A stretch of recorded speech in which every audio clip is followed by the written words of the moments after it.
예, 미국 이스라엘과 이란의 무력 충돌이 일주일 넘게 이어지면서 정치권은 민생 최우선을 강조하고 있습니다.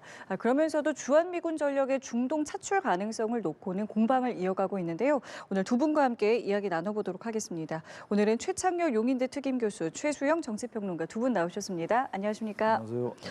예, 중동 상황이 계속되고 있습니다. 때문에 지금 말씀드린 것처럼 이제 정치권에서는 민생 최우선을 강조하고 있습니다. 지금 우리 정부도 발빠르게 여러 가지 대응 좀 나서고 있는데 전반적으로 어떻게 평가하시는지 먼저 좀 듣겠습니다. 이게 지난달 28일 날 이제 공습이 이루어졌으니까 오늘이 7일째, 8일째인가요? 예, 맞습니다. 8일이죠. 근데 굉장히 오래된 것 같아요. 워낙 그게 급변하고 또 이게 전쟁의 속도의 진행 속도라든지 변화가 너무 빨라요. 예, 뭐 하루 만에 트럼프 대통령의 발언도 바뀌고 맞습니다. 이란의 그 대통령도 중동에 사과하고 걸프 국가들에게 그리고 공격 안 하겠다고 했는데 바로 공격했어요. 예, 그러니까 그 내부에 이란 내부에 이제 강경파, 온건파의 충돌도 분명히 있는 거겠죠. 권력 암투도 분명히 있을 거고. 아무튼 우리에게 중요한 건 아무튼간에 첫째는 유가와 환율. 유가와 환율이 안정이 안 되면 우리나라만의 문제는 아니죠. 세계적으로 유가가 전부 100달러까지 일단 이렇게 올라가고 환율도 150원 가고 이렇게 되면 감당이 어려울 거예요 아마. 근데 우리나라만 그런 게 아니고 이란 자체도 문제일 겁니다 아마. 미국도 마찬가지고. 그래서 핵심은 이제 과연 이러한 전쟁이 얼마나 지속될 것인가. 만약 끝난다면 어떠한 형태로 끝날 것인가 이런 것들이 관심인데 아직은 뭐 종잡을 수가 없어요. 예, 이제 8일째고 제가 보기엔 아마 이번 주 내내 미국의 공습이 이스라엘과 미국의 공습이 굉장히 더 격화될 것 같은데 이란도 더 반격수가 높아질 것 같고 발언의 수위도 높아질 것 같고 다음 주 한 열흘쯤 지나면 조금 가닥이 잡힐 것 같지 않은데 그건 두고 가야지 하겠습니다만 당장 우리로서는 지금 유가가 너무 많이 올라가 일본에 비해서 이재명 대통령도 여러 언급을 했습니다만 2,000원까지 올라간단 말이에요. 근데 일본의 그 유가 인상 속도보다 너무 빨라요. 그러니까 우리나라가 항상 그래왔어요. 이게 담합, 사재기, 가수 이런 게 너무 많아요. 우리 공동체의 도덕에 관련된 문제인데 그거를 정부가 이제 정확히 단속을 해야 돼요. 뭐 가격 상한제를 한다고 합니다만 그 부분도 그렇고 어쨌든 정유사들의 담합이라든지 주유소도 마찬가지예요. 주유소나 정유소들이 기다렸다는 듯이 인상하거든요. 인상 요인이 발생하지 아직 않았는데도 불구하고 그리고 난 다음에 내릴 때 굉장히 더디게 내리고 그래요. 맞아요. 이게 뭐 어제 오늘 일이 아니에요. 그렇습니다. 이건 뭐 이 이란전과 관련 없이 그래 왔다고요. 이건 전혀 다른 차원에서 단속을 할 필요가 있어요. 그런 것이 어쨌든 또 내일 또 주식시장이 어떻게 증시가 전개될지 모르겠습니다만 너무 이 지금 이 증시도 코스피도 코스닥도 마찬가지긴 합니다만 급등과 급락을 반복하고 일단 불안하다고요. 국민들이. 이제 이런 부분들 이제 정부가 잘 관리해 나가는 게 우선이다. 국내적으로는 그런 생각이 듭니다. 안보 얘기는 일단 뭐 나눌 것 같고요. 예. 예. 그러니까 이 원래 전쟁이 이런 겁니다. 시작하기는 쉬워도 끝내기가 어려운 게 전쟁입니다. 근데 이제 이 전쟁은 분명합니다. 누가 보더라도 정확한 건 미국이 승리합니다. 그러나 어떤 식으로 이제 이게 결말이 맺어지느냐, 이른바 열린 결말이에요. 그래서 어떤 식으로 이게 결론이 날지는 아무도 몰라요. 미국이 승리하는 건 그건 분명한데 이런 가운데 우리 입장은 뭐가 있냐면 전쟁 장기화를 대비해야죠. 그러니까 이제 이게 사실은 우리 모든 사람들이 이제 조기 종전을 바라고 하지만 그건 우리의 의지와 우리의 역량과 전혀 상관이 없는 거잖아요. 그렇기 때문에 정부에서는 플랜 B, C를 지금 반드시 준비를 해야 된다. 지금 뭐 일단 교민들 급거 귀국시킨 거는 정부가 전 세계 뛰어서 하는 거는 대단히 잘한 일이고요. 그다음에 앞으로 이런 것들이 계속 이제 일단 중동 사태가 이렇게 되면은 중동에서 우리 국민들이 있기는 어려울 거예요. 그렇기 때문에 정말 희망 귀국을 원하는 사람들은 전부 다 데려오는 그런 정말 그 정부의 총력전 동원이 필요하고요. 그다음에 중요한 거는 어쨌든 경제는 심리입니다. 심리. 경제는 팩트, 조건일 수도 있지만 어찌 보면 심리인데 지금 이렇게 말하자면은 본격적인 사실 지금 석유 수급이 막히기 전인데도 불구하고 벌써부터 이렇게 가격이 폭등하고 그다음에 그렇다면 정부의 이런 그 관리 역량, 그다음에 지금 현상에 대해서 이런 유지를 얼마큼 해낼 수 있는가가 관건이 될 것 같은데 어쨌든 발빠르게 대응하고 있습니다. 이런데 지금도 선거 국면이다 보니까 또 여야는 또 정쟁을 또 할 수밖에 없는 상황이에요. 그러다 보니까 이런 것들이 맞물리는데 어쨌든 국익 앞에서는 일단 선거 정쟁도 조금 뒤로 미루는 그런 지혜가 필요하겠고 정부는 이럴 때일수록 정책을 하나 내더라도 이른바 논쟁적 정책을 하지 말고 최소한 민생과 그다음에 야당의 합의를 얻을 수 있는 그런 좀 이른바 좀 순기능 쪽으로 가는 게 맞다 이렇게 저도 생각이 됩니다.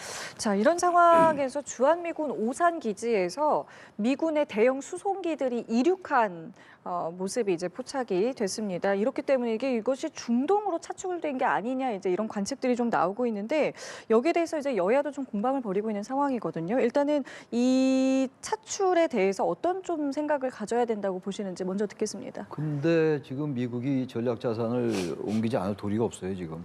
특히 이제 우리나라의 오산 기지에 있는 그 패트리어트 미사일, 방공 미사일이니까 아마 그 미사일이 갔을 확률이 높아요. 수송기가 17번인가 이렇게 했다고 아까 보도에 나오던데. 그러니까 이건 얘기 돼 왔던 거고 예견돼 왔던 겁니다. 왜냐하면 이른바 이제 주한 미군의 전략적 유연성 이 얘기는 계속 나왔던 얘기였고 그쵸. 또 한미 동맹의 현대화 이것도 같은 맥락에서 얘기돼 왔던 겁니다. 그러니까 이번에 우리나라에 있는 주한 미군의 전략 자산만 가는 게 아니라 이동하는 게 아니라 아마 세계에 산재하고 있는 그 미국의 자산들이 상당히 그 중동 지역으로 갈 수밖에 없는 상황이에요 지금. 전쟁이 글쎄 얼마나 갈지 모르겠습니다만 지금 뭐 양쪽이 최대한 이제 그 전략 자산을 동원하고 있는 이런 상황이기 때문에 안 갈 도리가 없어요. 이건 우리가 막을 도리는 없는 건데 단지 우리로서는 일단 이제 만약에 주한 미군의 그 무기가 이동을 하면 이제 한반도의 이 어떤 균형의 공백이 깨질까 봐 그게 걱정인 건데 한미 간에 이거는 분명히 협의를 하고 이제 옮길 거예요. 옮기더라도. 그리고 우리가 어떤 한반도 우리 대한민국의 안보가 흔들리지 않는 범위 내에서의 그 어떤 전략 자산 차출이 이루어지고 있는 거라고 보기 때문에 이 자체가 당장 우리 대한민국의 안보를 위협한다라고 보기는 어려워요 지금. 이 상황 속에서 북한이 공격한다는 건 상상이 어려운 일이고 게다가 지금 3월 31일 날 미중 정상이 만나잖아요. 3월, 4월 이제 트럼프 대통령의 중국 방문이 있기 때문에 이런 상황 속에서 당장 이 부분을 한국의 안보 위협에 연결시키는 건 대단히 위험하다. 그거야말로. 또 이런 것도 있어요. 중동에서 만약에 이번에 미국이 실패한다는 말이죠. 전쟁에서 승리한다 하더라도 그건 군사적 승리이겠죠. 정치적, 군사적 여러 가지 측면에서 승리가 이루어져야 되는 건데 물론 미국이 공습한 거에 대한 도덕적 비난 이건 별개의 문제예요. 일단 전쟁이 터졌기 때문에. 근데 만약에 미국이 실패하면 미국이 그 동맹국에게 약속했던 이런 군사적 신뢰가 깨지는 거기 때문에 어느 게 한반도 안보에 유익한가도 같이 봐야 돼요. 그런 판단을 같이 해야 된다는 생각이 들어서 패트리어트 미사일 등 무기가 차출된 거에 대해서 과도하게 우리가 불안할 필요는 전혀 없다. 그렇게 말씀을 드립니다. 네. 이미 지난 12월 말에 그 오산 공군기지에 배치되어 있던 페이브웨이라는 스마트 폭탄 1000개가 미국으로 본토로 건너갔어요. 이미 그거는 이제 정확하게 얘기하면 이제 이란 공습의 시나리오가 미 정부에서 짜여지고 있을 때 이미 우리 아주 고성능 스마트 포탄입니다. 이 1000개가 미국 본토로 간 거예요. 그러니까 미국은 이 중부사령부가 이 전쟁을 관할을 하고 있지만 실질적으로 이 전쟁이 조금 장기화될 때는 이른바 우리 한국에 있는 전략 자산들을 가져갈 수밖에 없어요. 왜냐하면 한국에 있는 전략 자산들은 늘 훈련이 돼 있는 거고, 그 다음에 어쨌든 이게 지금 그 상시 가용한 형태로 늘 지금 준비가 되는 상황 아니겠어요? 근데 전쟁이라는 건 현실인데 그렇다면은 가장 지금 준비가 잘 되어 있고 훈련이 돼 있는 쪽에 물자와 병력들을 이동시킬 수밖에 없는 거예요. 그럼 이건 뭐 중부사령부가 관할하고 있지만 극동사령부에서도 이건 뭐 해줄 수밖에 없는 거기 때문에 미국이란 전체의 국익과 틀 안에서 놓고 보면은 지금 뭐 당장 패트리엇 미사일 안 가겠습니까? 지금 미국도 지금 미사일 수가 달리고 있어가지고 지금 이걸 금방 만들 수가 없어서 지금 국방부가 의회 추경 예산안도 지금 요청하고 있다는데 그러면 이게 폭탄이 생산될 때까지는 일단 가용한 자원을 쓸 수밖에 없어서 근데 이제 이런 야당 입장에서는 저는 이런 지적이 타당하다고 봐요. 그럼 야당 입장에서는 정부가 이런 점에 대해서 사전에 정보가 다 있었을 텐데 그러면 균형감 가지게끔 우리의 어떤 이 전력이 빠지면 다른 전력으로 대체할 수 있는 그런 것들을 해놔야 되는데 어쨌든 북한은 어쨌든 지금 예측 가능한 입장이 아니니까 그런 측면에서 문제를 지적하는 건 저는 충분히 있을 수 있다고 봐요. 근데 그걸 가지고 왜 정쟁으로 몰아가느냐, 국민 불안 요구하느냐. 근데 야당의 원래 역할과 지휘라는 게 그런 겁니다. 그래서 정부 보고 국민들이 불안해하지 않도록 주한미군 핵심 자산들 빠져나가면 대체할 수 있는 방안을 좀 마련해라라고 요구하는 건 너무 당연한 건데 이걸 가지고 뭐 정쟁으로 몰아가는 마땅치 않고요. 어쨌든 저는 주한미군이 당분간은 이란의 측면 지원을 할 수밖에 없는 상황이라면 이 부분을 어떻게 이 힘의 공백을 어떻게 메꿀 것인지는 전적으로 참 정부가 심각하게 미국 당국과 논의해야 된다고 봅니다. 자, 이런 상황에서 미국 국무부 동아태 차관보가 이제 곧 한국에 오게 됩니다. 그렇기 때문에 이제 뭐 어떤 내용들이 좀 뭐 의견 교환이 있을지 이 부분에 대해서 관심이 모아지는데 개인적으로는 좀 어떻게 생각하세요? 일단 주한미군의 전력이 이동하는 게 사실이고 네. 그렇다면 뭐 우리나라 여야에서도 뭐 그런 논쟁이 있는 것도 현실이고 말이죠. 뭐 그런 부분들 논의할 거예요. 여야 관계를 논의한다는 게 아니라 전력이 이동하는 거에 대해서 한미 간에 협의하게 돼 있는 상황이기 때문에 한국 정부가 충분히 협의하고 또 앞으로의 어떤 이 이란전과의 어떤 그 진행 방향에 따라서 어떻게 협의하고 상의해 나갈 것인가 아마 프로세스를 논의할 겁니다 아마. 그리고 특히 이제 한반도 우리의 어떤 안보 문제에 대한 거, 위협 같은 거 이런 것들에 대해서도 미국의 그 차관보가 우리나라에 와서 얘기한다는 것 자체가 하나의 그 국민들이 볼 때는 안심이 될 수 있는 그런 시그널이 될 수 있기 때문에 아마 그런 점을 논의할 거라고 보는데 일단 전쟁이 장기적으로 가면 안 되겠고 장기적으로 가더라도 주한미군이 뭐 지금 이 주한미군의 전력이 이동한다고 해가지고 당장 아까도 말씀드린 바와 같이 공백이 생기는 건 아니에요 사실은. 그리고 기본적으로 핵 전력이 지금 북한은 지금 핵 문제 핵을 갖고 있는 국가로 우리가 사실상 보는 거 아니겠어요? 뉴클리어 파워가 있다고 보는 거 아니겠어요? 뭐 근데 이제 전문적으로는 뉴클리어 웨폰 스테이트는 아니라고 보는 거예요. 핵 보유국은 아닌데 핵무기를 갖고 있다고 보는 거예요. 그렇게 보기 때문에 그게 이제 우리는 항상 비대칭으로 이제 우리하고 분리한 점이긴 합니다만 바로 그래서 주한미군의 존재가 우리에게 소중한 이유가 바로 그거거든요. 그런 것들이 흔들릴 정도는 아니기 때문에 아마 전반적으로 그러한 사항들에 대해서 논의하러 오는 게 아닌가 이렇게 생각합니다. 어떤 내용이 좀 반드시 좀 필요하다고 보세요? 지금 3월 31일 트럼프 대통령이 방중하죠. 네. 시진핑 만나는데 아마 제가 보기에 동맹국들과의 사전 조율 때문에 왔을 거라고 봐요. 그러니까 이제 동아시아에서 이제 힘의 공백이 생기지 않게 그다음에 이제 동맹에 대한 부분 강화해야죠. 왜냐하면 뒷배가 든든해야 앞전선이 좀 말하자면은 편안한 마음으로 싸우잖아요. 지금 미국이 어쨌든 동아시아 문제는 중국 견제가 가장 큰 문제인데 그러다 보니까 결국에는 대통령의 중국 방문을 앞두고 한일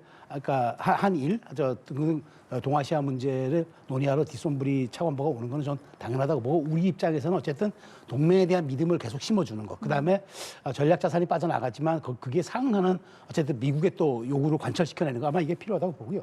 디손브리는 또 부인이 한국계예요. 그러다 보니까 한국에 대한 좀 지한파 같은 게 있기 때문에 이런 여러 개인적인 인연도 있어서 이 부분을 전 정부가 어쨌든 미국의 가용자들이 빠져나가니까 우리는 어쨌든 미국과 소파 협정을 맺었잖아요. 그렇기 때문에 이 부분에 대해서 디손브리한테 요구할 건 요구하면서 우리가 이럴 때 레버리지를 좀 할 수 있는 거, 뭐 방위비 분담금이라든가 여러 가지들을 좀 미리미리 한 자락 깔아놓는 것도 좀 필요한 것 같고 해서 우리도 국익 차원에서 디손브리 차관보를 어쨌든 협상 테이블로 끌어내는 것 그게 가장 중요하다고 봅니다. 자, 이렇게 미국이 이란에 대한 어떤 군사 행동에 나서면서 사실은 많은 이제 전 세계의 시선이 이제 북한으로 가기도 했고요. 또 마침 내일부터 한미 연합 훈련도 예정이 되어 있기 때문에 북한이 또 여기에 어떤 반응을 내놓을지 이 부분도 사실 좀 궁금해지는데 어떻게 좀 생각하세요? 지난번에 제9차 노동자 대회가 예. 열렸는데 그때 북한의 발언을 좀 주목할 필요가 있어요. 북한이 트럼프 대통령 미국에 대해서 후한무치하다 뭐 이런 얘기를 했어요. 불량하다 이런 얘기 했습니다만 트럼프 대통령에 대해서 직접적으로 언급하지 않았거든요. 아마 미중 정상회담을 의식한 것 같아요. 지금 트럼프는 지금 이번에 중국을 방문하면 베이징 이제 방문을 하고 난 다음에 어떤 북한 정상과 김정은 위원장과의 어떤 정상회담 뭐 이런 것들을 의식을 한다는 거 아니겠어요? 지금 예.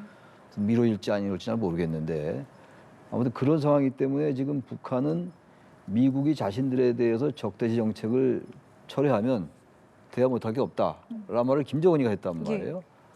게다가 지금 이런 상황이 벌어지니까 북한의 김정은으로서 이른바 참수작전이라는 걸 의식 안 할 수가 없을 것이고 그러나 이란과 북한은 상황이 다르죠. 이란은 뭐 핵을 아직 안 갖고 있다고 보는 거고 농축도 우라늄 농축도 뭐 60% 정도밖에 안 돼 있다는 거 아니에요 지금. 사실상 핵을 갖게 대단히 어려운 상황이고 북한은 전혀 그렇지 않죠. 북한은 사실상 핵무기를 갖고 있는 나라로 우리가 인식하는 것이기 때문에 북한과 이란과의 관계가 상당히 다름에도 불구하고 이럴 수 있죠. 그러나 김정은 위원장을 완전히 도려내고 그리고 이제 공격을 한다. 그럼 이제 북한의 핵 북한과 이란은 너무 달라요. 그런데 어쨌든 그래서 오히려 김정은 위원장은 더욱더 강도 있게 나올 수도 있어요. 왜냐하면 지난번 같은 2003년도 그때가 좀 다르게 행동하는 것 같아요. 더 보란 듯이 행동한단 말이에요. 김정은 위원장이. 그러니까 자신들은 다르다는 걸 보여주려 하는 것 같아요. 제가 볼 때는. 게다가 이제 미중 정상이 만나고 그러다 보니까 또 하나 이제 북한하고 중국 그리고 북한과 이란과의 관계가 북한과 러시아의 관계가 있단 말이에요. 북로 관계가 있는 상황이기 때문에 예. 미국이 지금 북한을 다음 표적이 북한이 되고 너무나 무책임한 얘기예요. 누가 그런 얘기 하고 다니는지 모르겠는데 제발 그거 얘기하는 사람은 그런 말 좀 함부로 안 했으면 좋겠어요. 분석은 자기의 자유고 전망도 얼마든지 할 수 있다 하더라도 확실한 논거를 가지고 얘기를 해야지 다음 차례가 북한이라는 얘기 뭡니까? 그러면 뭐 북한을 때린다는 얘기예요? 어떻게 한다는 얘기죠? 너무나 통념 얘기이기 때문에 저는 이런 관측은 대단히 좀 맞지 않는 관측일 것이다. 그럼에도 불구하고 항상 가능성은 존재해요. 어떤 돌발 변수가 있을지 모르는 상황이기 때문에 또 과거에 아닌 게 아니라 과거 클린턴 때도 미국이 북한은 그때 YS 정권 때였는데 북한을 때리겠다는 결정이 내려졌던 상황이 있었다는 거 아니에요. 그때 그 김영삼 전 대통령이 만류했던 그런 말도 있어요. 지금 다 옛날 얘기긴 합니다만 어떠한 돌발 변수가 생길지 모르니까 철저히 대비를 하되 과도할 정도로 이렇게 맞지 않은 전망 이런 것도 우리가 경계할 필요가 있다. 이제 그 말씀도 좀 첨언을 합니다. 그러니까 진짜 북한 입장에서는 지금 이란 공격을 바라보고 있으면서 또 어쨌든 미중 정상이 곧 만나는 어떤 시점도 다가오고 있는 네. 상황에 한미 연합 훈련이 이제 내일부터 진행이 네. 되고 어떤 반응들 앞으로 좀 있을 것 같으세요? 근데 북한은 뭐 원래 한미 연합 훈련은 도발 행위, 침략 전쟁의 예. 연습이라고 굉장히 반발했어요. 그러니까 원래도 똑같을 거예요. 북침 연습이라고 얘기하는 건 똑같은데 문제는 이제 사실 김정은 입장에서는 밤에 잠이 안 오죠. 왜냐하면 베네수엘라 대통령과 지금 이란의 대통령이 잡혀가고 죽는 걸 봤잖아요. 그런 상황에서 그 극도의 불안감이 있을 텐데, 근데 저는 그런 생각이 들어요. 그렇다고 해서 북한이 지금 저렇게 어마어마한 미국을 상대로 도발을 한다? 못할 거예요. 오히려 김정은은 이렇게 생각할 거예요. 나하고 트럼프 대통령은 인연이 있으니까, 우리는 5년 전에도, 7년 전에도 인연이 있으니까 이걸 한번 가지고 한번 해봐야 되겠다 생각을 할 거예요. 그래서 저는 지금 북한이 지금 계속 우리 해군력 든든하다고 계속 해군 지금 발사기지 보여주고 하는 것들이 전부 저는 일종의 김정은도 블러핑 하는 거죠. 그러니까 블러핑 하는 거기 때문에 저는 지금 저도 최 교수님 말씀에 동의하는 건 미국이 북한 타격하기 쉽지 않아요. 핵 능력을 가진 국가이기 때문에 그러니까 과한 불안감보다는 김정은도 내가 살 수 있는 방안이 무엇인가를 고민하다 보면은 브로맨스를 다시 한번 만들어야 되겠다는 생각을 가질 거예요. 그러니까 한미연합훈련 같은 경우는 그냥 그대로 하면 되는 거고 북한이 결국은 내재적으로 고민할 수밖에 없는 사안은 북한이 더 고민이 크기 때문에 오히려 북한이 이 기회에 한번 테이블로 나오게 하는 방법도 아마 트럼프 대통령 고심할 거라고 생각이 됩니다. 그런 측면에서 한미연습은 저는 오히려 이럴 때일수록 변함없는 동맹의 힘을 보여줄 필요가 있다라는 말씀 드립니다. 알겠습니다. 자, 이런 중동 상황이 우리 국민들에게도 앞서 말씀하신 것처럼 직간접적인 영향 벌써부터 있습니다. 특히나 이 서울 시내 주유소 휘발유 가격이 리터당 2,000원에 이제 육박을 하면서 글쎄요, 지금 정부에서 나오고 있는 이야기는 가격 상한제 카드입니다. 여기에 대해서 글쎄요, 뭐 부작용이 있다 뭐 이런 시선도 있는 것 같고 필요하다는 의견도 있는 것 같고 개인적으로 어떤 의견 갖고 계신지. 일단 유가 인상이 너무 빨라요. 아까도 잠깐 말씀드렸습니다만 일본에 비해서 너무 빠르고 그리고 지금 유가가 정유사에서 도입한 가격이 있을 텐데 아직은 그 원유에 반영이 안 된 가격일 텐데도 불구하고 그냥 빨리 오른단 말이에요. 이건 이제 마치 기다렸다는 듯이 그 국제 정세를 이용해서 어떤 이득을 취하는 대단히 그건 어쨌든 그 공동체에 해악을 끼치는 단순히 반윤리적이다 반도덕주의자 이런 차원이 아니라 법률적으로 제재를 반드시 할 필요가 있어요. 이런 행위가 너무 잦아요, 우리나라가. 일본의 경우와 많이 비교를 하잖아요. 일본의 원유 의존도가 95%입니다. 우리나라가 70%고. 일본보다 오히려 낮아요, 원유 의존도가. 일본은 지금 얼마 안 올랐어요. 우린 가파르게 오른 이유가 제가 아까 방금 이제 기름을 넣었는데 원유 아니 그 자동차 휘발유 예. 넣었는데 네. 1900 여의도에서 넣었는데 1917원인가 이렇더라고요. 아직 2,000원 안 됐어요. 근데 오다 보니까 어느 주유소 또 이렇게 운영하다 보니까 1,800 얼마인 데도 있고 예. 또 어떤 경우 보도에 의하면 2,000원이 넘은 데도 있고 그래요. 네네. 뭐 가격이 들쭉날쭉할 수 있겠습니다만 과도하게 빨라요 지금. 아직 인상 그 원유가 아직 그렇게 인상 요인이 발생 안 했음에도 불구하고 게다가 나중에 이 국제 정세가 안정이 됐을 때는 또 굉장히 느려요 또. 내려가는 속도가 엄청 느려요.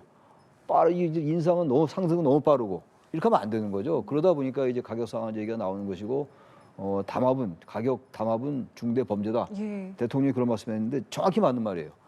대통령이 그런 말씀 하셔야 돼요. 그런 말 안 하니까 항상 주유소나 이런 정유소가 올리고 또 은근슬쩍 폭리 취하고 그냥 또 그대로 관료들은 넘어가고 이렇게 해왔던 게 다반사였는데 어쨌든 가격 상한제도 좋고 여러 가지의 어떤 그 방안은 강구하고 거기다 약간의 그 부작용이 생긴 건 부작용이에요, 부작용. 부작용은 기본적으로 나쁜 게 아니라는 얘기예요. 그거는 이제 보완하면 되는 것이기 때문에 아무튼 우리 공동체도 이럴 때일수록 조금 너무 폭리 취하지 말고 뭐 이거 장사들이 이득 취하는 걸 뭐라고 그럴 수 있겠어요. 그러나 그게 과도하다고요. 일본에 비해서. 가격 담합이라는 거 사재기 그리고 미리 이제 갖고 있어야 오르니까 가수요 이렇게 발생하는 거거든요. 이걸 엄정하게 단속할 필요가 있다고 생각합니다. 네. 근데 저는 우리가 이제 지금 이 상황에서 정부가 정말 이건 아주 그 반시장적 카드잖아요. 가격 상한제라는 거는 정부가 이걸 50년간 쓴 적이 없어요. 근데 이걸 쓰겠다고 하는데 지금 그러면 정말 지금 저도 매점 매석은 아주 단호해야 한다고 보지만 과연 그만큼 위기 상황인가? 리터당 2,100원 넘었던 시절이 3년 전에 있었어요. 그 우크라이나 전쟁 초기 당시에 2,144원까지 갔던 적이 있었고 2012년 이란 핵 갈등기에도 2,062원을 찍은 적도 있어요. 그러니까 2,000원 넘은 사례들이 있어요. 있는데 그때도 안 썼어요. 그러니까 저는 이 순서가 이렇게 된다. 그러니까 정말 이렇게 강력한 칼은 어떨 때 써야 되냐면 첫 번째는 이제 말하자면은 유류비 우리가 유류세를 좀 인하면 기름값이 좀 떨어져요. 유류세 인하. 정부가 일단 유류세 인하는 우리가 법적으로 할 수 있는 거니까 유류세 인하를 한번 해보고 그다음에 다만 매점 매석을 엄정하게 단속해서 공정거래로 철퇴를 날리고 그 다음에도 안 되면은 일종의 그때는 이제 말하자면 다른 카드가 필요하죠. 그 비축류 방출가 또 있어요. 그래도 안 잡힐 때 저는 이 카드를 쓰는 거라고 보기 때문에 이렇게 한번 반시장적 카드를 한번 써놓고 놓으면 또 굉장히 시장에 영향이 끼쳐요. 그러니까 민간의 자율성이 맡길 수가 없을 때 이 카드를 쓰는 건데 자 그렇다면 저는 이 순서대로 가야 한다. 그러니까 지금이 과연 이 잔금을 쓸 정말 타이밍인가 이걸 정부가 좀 조정하고 아마 저는 시장이 주는 시그널이라고 봐요. 이 칼 꺼내들 수 있어. 그러니까 당신들 빨리빨리 알아서 해라는 시그널인데 근데 이 칼을 쓰기는 쉽지 않을 것 같아 보이는데 어쨌든 제가 말씀드린 대로 그 순차적으로 대응하다가 정 안 되면 이 카드를 써야 되겠죠. 근데 그건 좀 지켜볼 필요가 있다고 봅니다. 지금 저희가 이야기한 뭐 기름값을 비롯해서 뭐 경제라던가 물가에 대한 이제 우려가 워낙 크기 때문에 내일 이재명 대통령도 비상경제점검회의를 직접 주재하게 됩니다. 이제 관련 부처를 폭넓게 불러서 이제 여러 이야기를 나눠보게 될 텐데 가장 중요한 거는 뭐라고 생각을 하시는지요? 결국은 유가하고 환율일 겁니다. 아마 환율이 오르면은 그 우리 경제에 미치는 그 부담이 굉장히 거의 유가도 말할 것도 없고 유가 오르면은 물가 오를 거 아니에요. 그렇죠. 고유가, 고물가, 고환율 이거 최악이에요. 이거 감당하기 어려워요. 근데 이게 아까 제가 잠깐 말씀드린 것처럼 유가 오르죠, 환율 오르죠, 또 금리 또 오르게 되면 만약에 그럼 이건 감당이 불가능해요. 우리나라만의 문제가 아니라 세계 경제가 출렁해요. 세계 경기가 침체되면서 완전히 장기적으로 완전 최악의 경우인데 이거는 그렇죠. 장기적으로 스태그플레이션으로 들어간다. 물가 오르면서 성장은 둔화되니까 완전히 전형적인 스태그플레이션이에요. 물가 오르면 이제 성장은 더 상승하고 이래야 되는 건데 성장도 안 되면서 물가 오르는 경기 침체 속에 물가 오르는 게 아주 최악의 그 이른바 스태그플레이션 아니에요? 가장 최악의 경우인데 뭐 그런 것들 얘기하는 사람들도 있더라고요 지금 벌써부터. 저는 아직 뭐 좀 이런 것 같긴 한데 결국 이제 관건은 이 지금 중동 상태, 중동의 상황이 얼마나 빨리 안정을 찾아가느냐. 전 당장 무슨 종전이 완전 포인이 끝이 그렇기는 어렵다고 보고 완만하게나마 점점 이제 이게 사태가 완화되는 걸 얘기하는 겁니다. 호르무즈 봉쇄가 좀 풀리고 유가 떨어질 거 아니겠어요? 유가 떨어지면 환율 좀 떨어지고 이러면 이제 안정이 되는 건데 그때까지 시간이 한 열흘, 2주가 고일 것 같아요. 제가 볼 때. 네. 그때까지 이 국민들의 불안 심리가 있어요. 증시도 마찬가지. 내일 아마 증시를 또 봐야 되겠는데 그렇죠. 그 증시 심리도 그렇고 이 물가 환율에 가장 민감한 게 증시예요. 물가 오르고 환율 오르고 유가 오르고 경기 침체가 아주 장기화되면 반도체 아니라 반도체 할아버지가 있어 안 되는 뭐 이런 상황이 오면 그건 최악의 경우예요. 그러기 전에 어쨌든 국제 정세하고 연계되는 문제이긴 합니다만 최대한 그런 부분들을 각 부처별로 점검을 해서 뭐 가격 상한제가 됐건 무엇이 됐건 뭐 그건 당장 쓰기는 어렵다 하더라도 네. 유가도 환율도 그 이제 정부 차원에서 할 수 있으면 해야죠. 달러 풀 때도 풀고 그래서 최대한 어쨌든 그걸 하면서 대외적으로 이제 국제적으로는 그 중동이 좀 안정이 되고 이때까지 잘 버텨나갈 수밖에 없다. 그걸 이제 총점검하면서 대통령이 회의를 주재하겠다 이런 그런 거겠죠. 예. 그렇죠. 그러니까 이게 사실은 중동 사태가 말씀하신 것처럼 좀 일찌감치 조기 종료되면 다행입니다만 장기화도 사실은 지금 생각을 안 할 수가 없는 상황에서 비상경제점검회의가 진행되는 것인데 가장 중요한 거 개인적으로 뭐라고 생각을 하시는지요? 그리고 저는 뭐 지금 내일 참석 부처를 봐도 재경 산업, 뭐 기후에너지부, 공정위 등등 말하자면은 지금 유가, 물가, 그다음에 이제 뭐 이런 수급, 뭐 이런 그다음 산업 인프라 이런 쪽에 이제 핵심 부서들이잖아요. 그러니까 근데 저는 가장 중요한 건 그래요. 지금 정부가 사실 뭐 회의 비상경제 대책 회의를 열어 가지고 갑자기 저 정책이 잘 되고 회의를 열지 않으면 정책이 안 되나 그건 아닐 거예요. 근데 여기서 중요한 시그널은 뭐냐면 대통령이 직접 긴박감을 가지고 비상 상황이라 내가 점검한다. 이걸 국민과 시장에 주는 저는 메시지가 가장 큰 거라고 봐요. 그러니까 결국에는 지금 이 사안을 대통령이 통제하고 있고 대통령이 직접 들여다보고 있고 내가 이거는 꼭 어쨌든 관철시킨다는 의지를 보여주는 그렇게 되면 이게 공직사회도 공직사회지만 이게 또 시장에 미치는 영향도 상당 부분 크거든요. 저는 그 안정감을 줘야 한다. 이런 회의를 통해서 국민들이 아 뭔가가 그래도 우리는 믿을 만한 구석이 있구나. 이런 좀 신뢰감과 안정감을 주는 그런 지금 정부의 계속 행보들이 필요하고 대통령 의지가 필요하다고 봅니다. 신뢰와 안정 말씀하셨는데 어젯밤에 이재명 대통령이 SNS에 글을 올렸는데요. 그 내용을 뭐 요약하자면 이런 겁니다. 그러니까 대통령의 가장 큰 책임은 국민을 통합하는 것이고 집권했다고 해서 맘대로 해서도 안 되고 권한에는 책임이 따른다. 이런 내용들이 이제 담겨 있었습니다. 어떤 메시지라고 보셨는지요? 저는 어제 그 메시지가 굉장히 의미가 크다고 봐요. 저는 그리고 이 메시지는 누가 봐도 이건 완전 정치와 원로에 있는 아주 정답이에요. 이거 뭐 어디 하나 흠잡을 데가 없어. 이건 뭐 진영을 떠나서 정확히 맞는 이제 쭉 글들인데 이 얘기가 아마 이재명 대통령이 이건 특정 진영에다가 한 얘기는 전혀 아니고 사실 이 부분 여건 야건 우리 정치 세력 모두에게 해당되는 얘기라고 저는 생각해요. 왜 지금 얘기를 했을까요? 그러니까 지금 여러 가지 여당에서도 좀 이 갈등의 소지가 좀 약간 있어 보이는 측면이 있고 뭐 요즘 좀 완화되긴 했습니다만 합당을 관련해서 뭐 친청이다 반청이다 이런 말도 있었고 야당 국민의힘은 말할 것도 없고 뭐 새삼스럽게 여기서 그 얘기할 건 아닌 것 같고 그러니까 여야 마찬가지고 게다가 특히 이제 이 지금 대단히 지금 이 산만하고 복잡하고 좀 불안하잖아요 지금 국제 정세도 그렇고 우린 또 안보 문제도 있고 물가 문제, 환율 문제, 안보 문제 게다가 증시 코스피 문제 어느 하나 지금 안정된 게 하나도 없어요. 그렇네요. 이건 정말 모든 각자의 영역에 있는 사람들이 같이 들어야 될 얘기돼요. 이거는 정말 이 집권했다고 마음대로 해서도 안 되는 것이고 통합도 해야 되는 것이 아까 얘기가 지나갔습니다만 가격 담합하면 안 되는 거고 이게 여기다 해당하는 얘기들이에요. 같은 맥락의 얘기들이라고 생각합니다. 이게 이제 이란 사태로 중동 사태로 인해 가지고 워낙 불안하기 때문에 이런 불안한 상태에서 또 그 와중에 자 이득 챙기려는 사람 너무 많은 거 아니겠어요? 그런 부분들을 경계하면서도 국민들에게 대통령으로서 원론적이고 바른 얘기고 맞는 얘기지만 이게 여러 영역, 여러 직군의 하나의 그 메시지가 아닌가라고 생각합니다. 예. 지금 이 상황에서의 메시지 개인적으로는 좀 어떻게 들으셨는지요? 그러니까 저는 근데 이제 원론적으로 맞는 말씀이에요. 지난번에 또 그런 얘기도 했잖아요. 그러니까 대통령은 진영의 대표로 특정 진영의 정당의 대표로 후보가 되지만 당선되는 순간부터는 국민 전체 대통령이다. 그건 좋은 말씀이에요. 그런데 집권 세력 됐다고 마음대로 해서는 안 되고 권한은 책임이 따른다는데 최근에 사법 3법이 그런가요? 저는 대통령이 이 말씀을 왜 거부권을 행사 안 하고 이 말씀했으면 나는 정말 120점짜리 말씀이 됐다고 보는데 사법 3법에 대해서는 아무 말 없이 그냥 이란 사태 통과시켜버리고 우리나라 사법 근간을 흔드는 법인데 그래놓고 이제 와서는 권한은 책임이 따른다. 집권 세력 됐다고 마음대로 해서는 안 된다. 마음대로 했잖아요. 그러니까 저는 이게 약간 이제 그래서 저는 이런 거죠.